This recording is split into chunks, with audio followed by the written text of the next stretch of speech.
नमस्कार दोस्तों, CSC help shop में आपका स्वागत है। दोस्तों आज की जो वीडियो है, इस वीडियो में मैं बताऊंगा कि आधार कार्ड जो है, वो यदि काफ़ी बार हमें अपडेट कराना होता है, मान लो आपका डेट ऑफ बर्थ गलत है या एड्रेस चेंज करना है, तो किसी भी प्रकार का अपडेट है या फिर न्यू इनरोलमेंट है कि आपको बच्चे का आधार कार्ड बनवाना है या किसी का भी, तो हमें कोई नया बनवाना है, तो उन सब के लिए एक फॉर्म लगता है। इस फॉर्म को आज हम भर के आपको बताएंगे कि किस तरीके से भरना है। और दोस्तों आप इस चैनल को सब्सक्राइब कर लें, यदि मेरे द्वारा दी गई जानकारी अच्छी लगती है तो आप सब्सक्राइब करें और लाइक भी कर लें ताकि हमारा हौसला जो है वो बढ़े। तो शुरू करते हैं भाई अब। तो चलो, देखो ये एक फॉर्म है। ये फॉर्म ले लेना आपको आधार सेंटर से, फॉर्म नंबर 1। ये आधार इनरोलमेंट और अपडेट दोनों के लिए यूज होता है। इनरोलमेंट क्या होता है? नए आधार कार्ड के लिए। अपडेट होता है कुछ चीज़ अपडेट करवानी हो, मान लो आपको अपनी फ़ोटो ही अपडेट करवानी है या आपकी डेट ऑफ बर्थ गलत है वो अपडेट करवानी है, एड्रेस चेंज करवाना है, उन सब के लिए चलता है अपडेट। तो ये चलो अब हम भरते हैं इससे।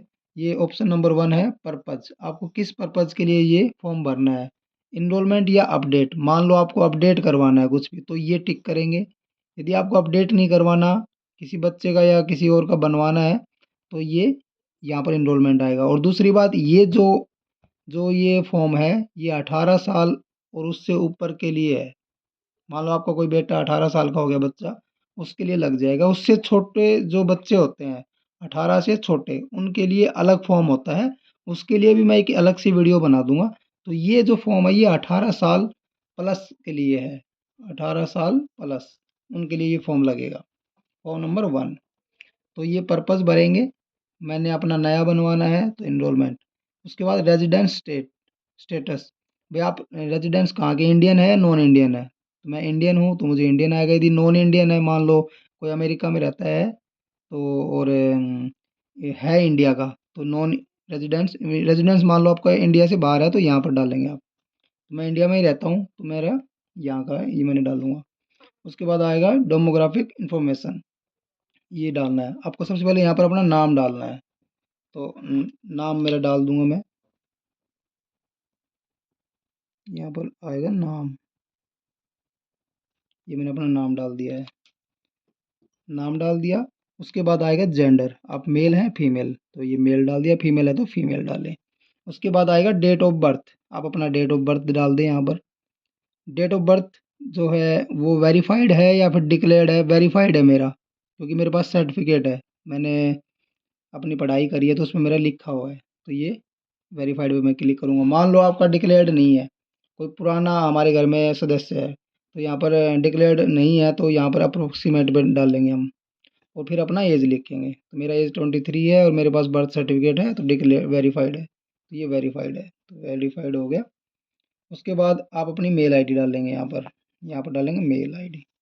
यहाँ पर ऑप्शन में है मोबाइल नंबर, यहाँ पर अपना मोबाइल नंबर डाल लें यहाँ पर, ताकि आपको, क्योंकि मोबाइल नंबर आपको गलत नहीं भरना है, क्योंकि आधार से रिलेटेड कोई भी ओटीपी आएगा वो इसी नंबर पे आएगा। तो ये आपको ध्यान से रीचेक कर लेना है क्या ना मैंने सही भरा है कि नहीं भरा है, क्योंकि आधार को अपडेट करना, कुछ भी करवाना, उसके बाद आपको ओटीपी देना ही होगा, अदरवाइज वो होगा नहीं अपडेट। तो ये आपको ध्यान से भरना है। उसके बाद आपको बेसिस ऑफ इनरोलमेंट अपडेट। भाई आपको अपडेट करवाना है तो किस बेस पे करवा रहे हो आप? डॉक्यूमेंट बेस पे करवा रहे हो या फिर H of head of family के बेस पे करवा रहे हो? तो मैं करवा रहा हूँ अपना डॉक्यूमेंट, मेरे पास डॉक्यूमेंट्स हैं। मान लो आपके पास डॉक्यूमेंट नहीं है, तो आप अपने पापा का आधार कार्ड दिखा के बनवा सकते हो। तो तब यहाँ पर आपको क्लिक करना पड़ेगा, हेड ऑफ फैमिली के डॉक्यूमेंट्स पे मैं करवा रहा हूँ। बट मेरे पास अपने हैं तो मैं ये डॉक्यूमेंट वेरिफिकेशन पे डाल दिया है ऑप्शन। उसके बाद ये एड्रेस डालना है यहाँ पर। यहाँ पर एड्रेस आएगा, मैंने हाउस नंबर डाल दिया 10A। लैंडमार्क डालना नियर शिव मंदिर। Village, town, city. अब गांव से है तो अपने गांव का नाम, जो भी टाउन है तो टाउन, सिटी है तो सिटी। तो मैं चंडीगढ़ रहता हूँ, मैंने चंडीगढ़ डाल दिया है, तो यहाँ पर चंडीगढ़। उसके बाद चंडीगढ़ में आप कहाँ रहते हो? मैं सेक्टर 34D में रहता हूँ, तो 34D मैंने डाल दिया है। उसके बाद पोस्ट ऑफिस आपका कहाँ लगता है? मेरा सेक्टर 34 में लगता है, मैंने डाल दिया है। डिस्ट्रिक्ट मेरा चंडीगढ़ है, मैंने डिस्ट्रिक्ट डाल दिया है। स्टेट मेरा चंडीगढ़ ही है, चंडीगढ़ डाल दिया। यहाँ पर आएगा पोस्टल कोड, तो अपना पोस्टल कोड, पिन कोड जो होता है वो डालेंगे, तो मैंने डाल दिया है। यहाँ पर सब डिस्ट्रिक्ट में तहसील आएगी। तहसील जैसे कि अपने हरियाणा में, जैसे कि मान लो कोई भी तहसील है, जैसे कनीना तहसील है, अपना रेवाड़ी में अपना बावल तहसील है, तो ऐसे मानेसर तहसील है, तो ये तहसील आएगा। जो आपकी तहसील है उसका नाम आएगा यहाँ पर। और इसके बाद आप लगाएंगे अपना यहाँ पर डॉक्यूमेंट। भाई डॉक्यूमेंट क्या क्या लगा रहे हैं, प्रूफ के लिए क्या डॉक्यूमेंट दिया आपने, तो मैंने मेरा प्रूफ दिया वोटर कार्ड, तो मैंने यहाँ पर वोटर कार्ड लिख दिया है, voter card. Proof of address, address में आपके पास क्या प्रूफ है, मान लो आधार कार्ड है, आधार कार्ड तो है ही नहीं क्योंकि मैं बनवा रहा हूँ, तो मेरे पास वोटर कार्ड ही है, या फिर ड्राइविंग लाइसेंस है तो डीएल लिख सकते हैं यहाँ पर। बट मेरे पास ड्राइविंग लाइसेंस भी नहीं है, मेरे पास वोटर कार्ड ही है मेरे गाँव का, तो वोटर कार्ड का आप डाल सकते हो।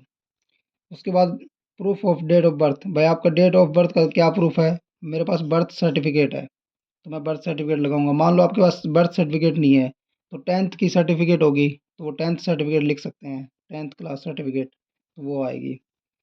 उसके बाद सिक्स नंबर है, यदि आपके पास डॉक्यूमेंट नहीं है तो हेड ऑफ फैमिली बेस पे बनवा रहे हैं, तो भाई आपके हेड ऑफ फैमिली का नाम आएगा यहाँ पर। यदि आप अपने डॉक्यूमेंट पे बनवा रहे हैं तो यहाँ पर डालने की ज़रूरत नहीं है। तो यदि आप बनवा रहे हैं तो नाम डाल दें, और आधार उन अपने पापा का आधार का नंबर डाल लें। और क्या रिलेशनशिप है, मेरे फादर का है तो फादर का, मदर का आएगा तो यहाँ पर आधार नंबर मदर का डालेंगे। उसके बाद भाई आप डॉक्यूमेंट अपने फादर का क्या लगाएंगे, टाइप ऑफ प्रूफ, रिलेशनशिप क्या, रिलेशनशिप का क्या आपके पास प्रूफ है, तो रिलेशनशिप आधार कार्ड राशन कार्ड में लिखा होता है कि ये क्या है, सन डॉटर, तो मेरे पास राशन कार्ड है रिलेशनशिप के लिए, तो मैं ये लगाऊंगा।